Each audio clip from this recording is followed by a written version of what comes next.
So I wanted to ask you something about post-investment, Right. right? When you deal with your portfolio companies, what are some of the tough situations which you have faced? Especially you have had multiple funds now. Um, any experiences post-investment? Yeah, I think, see, COVID was a hard period for all of us, right? A lot of good founders just got caught in the wrong time. They had to significantly either pivot their business models, or they were just about at that end of their runway when they were going to get into market for a fundraise, and COVID hit and capital markets just shut down. Investors stopped investing. That was a very hard time, right? Like, how do you right size the company? We had to, in many cases, take that decision of letting go of people at a time when the employment market wasn't great. Yeah. So we knew what we were doing, but those are hard decisions. It's very hard. We obviously tried outplacing, doing all of those things, but there's only, I'm sure we didn't do 100% coverage there across all the portfolios, across all employees in those portfolios that got entrenched.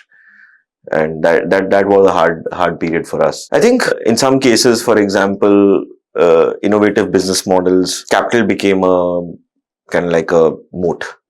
And there were founders that were good founders building a very interesting business model, but their competitors came in and just raised piles of capital and just priced them out of the market.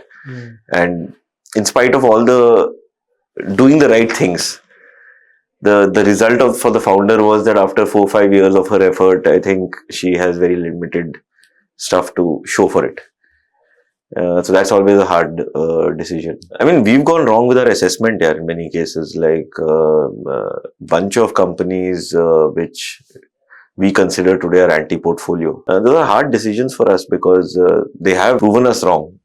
We had the opportunity to evaluate them, assess them, invest in them, perhaps. And we chose not to. And those businesses have gone on to become market-beating businesses. And I think we lost not only the opportunity to invest and obviously multiply our investment, but the opportunity to learn. Can you talk about some which have become big? There are a lot. So I don't want to miss out some. So. But yeah, I mean, Shibam is a great friend, but Atomberg was something we didn't end up investing in. Jiva, we didn't end up. Chaitanya, I love what he's building at Big Fit, but we just didn't have the conviction at that point. Family, Hapilo, a bunch of companies. Go Zero. Deep respect for the founders. Each of these founders is building, and I've not taken all names, by the way. We're also running, I'm cognizant of the time, but yeah, great founders, and we just didn't have the conviction on what they're building, and they absolutely proved us wrong, right? And those are hard lessons where we have to sit back, introspect, and say, what went wrong, why couldn't we see it, and how can we do things differently going forward, and that's always hard. Once you are invested into a company, how do you decide you want to continue supporting them further in follow-up rounds or for bridge? I'm sure in some cases you also take a hard call, we are going to just sit out of the next round or we're not going to continue supporting. So what are some of those signals which you look for? Obviously, financial part is one, but what are the other things which you will look for? Yeah, I think, the first check is more conviction based, where it is, you have an understanding of a space and you like a founder building in that space and you take a call. I think follow-on funding is more data driven, because now that we have invested in 54, consumer companies across 4 mega segments of BPC, F&B, home lifestyle, fashion, and health and wellness. There's some kind of pattern that is emerging, saying when a company is at 2 crores, what does it look like? When a company is at 5 crores, what does it look like? When a company is at 10 crores, what does it look like? In each of these segments. So apart from obviously the financials, unit economics, etc., what does it look like? We have a scorecard of 10 other parameters in the company that are important predictors that, potentially can, or not, I wouldn't call it predictors, I would say just good building blocks right? So apart from unit economics, it's like consumer love, right? What's the retention like? What's the referral rate like? What's the reviews? What's the rating? Then there is supply chain and cash management. How is the working capital management going? What is the supplier concentration risk? How have they managed, inventory and DOH, etc. Technology. What's the stack looking like? And other companies of the same scale, how are they managing marketing automation, creative development, Right. and 4 5 other technology items? Organization. What is their team looking like versus other companies at that same stage in that same segment? Uh, Looking at what we call channel discoverability, viability, visibility. So, what is this up on Amazon? Are they discoverable? Are they competitive? And are they in the pricing band that is a sweet spot of conversion, or they're not? Again, relative to their source of growth.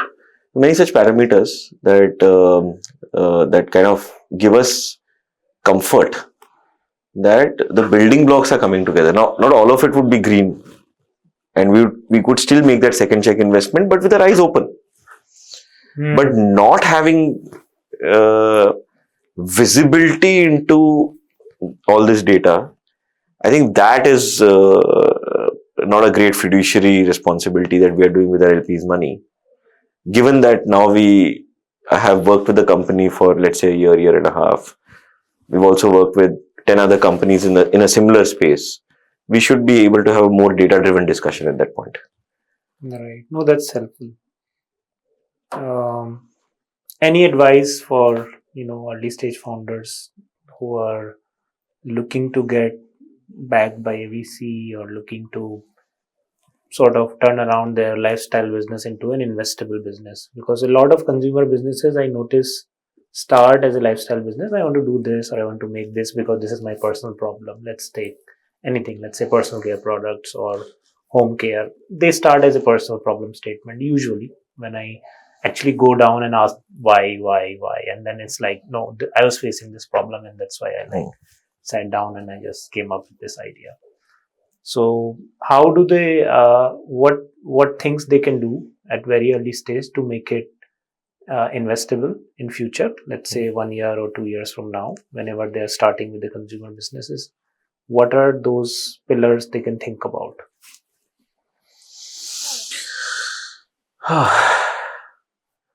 So I think,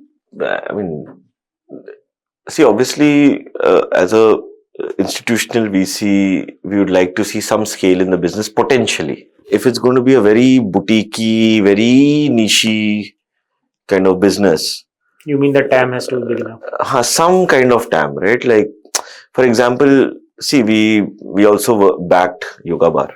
Now they were selling protein and energy bars, and even the founder said, like, this, we know this TAM is small, but it is also noiseless. So let us enter the market through this, and then once we've built our distribution and equity, we will leverage that for getting into breakfast, etc. But if you start with breakfast, the Bagris, the Mohans, the Kellogg's of the world will blast us out of the market. And we said that makes sense, and we still back them. But if the vision itself is like very boutiquey, niche, etc., then it's hard to back that vision. So at least that vision should be of building something large or semi-large. 2 is being very clear about your consumer. Who's your consumer and who's not your consumer? Your consumer can't be 25 to 35 internet buying audience. I mean, that cannot be your consumer. Or females between 25 and 35. That is the worst explanation of a consumer. Worst TG. Worst explanation. I mean, we just tell us who your consumer is. Be intimate with her or him if that's your target audience. And the closer you can get to that grid of product differentiation, the higher your chances are that VCs also see eye to eye with you. Because then they know that now this is a scalable proposition, or they can maybe not believe in that and give you straight feedback that this will not work. But either way, you get a very quick response, which actually is, as an entrepreneur, I know it's worth its weight in gold to get a quick response. Yeah. Always. So thanks, Vinay. Thank you for coming out. I think it was really insightful. particularly around differentiation. I really like the way you described the grid. I think it's fairly simple to sit down and do this, but you can do it in few hours if you really know your consumer and your competition, and you can think about how to differentiate. So thank you, and hopefully listeners and will find it useful for their venture building journey. Thank you so much for having me over. Really Thank you. enjoyed the conversation. Thank Thanks. you. Thank you.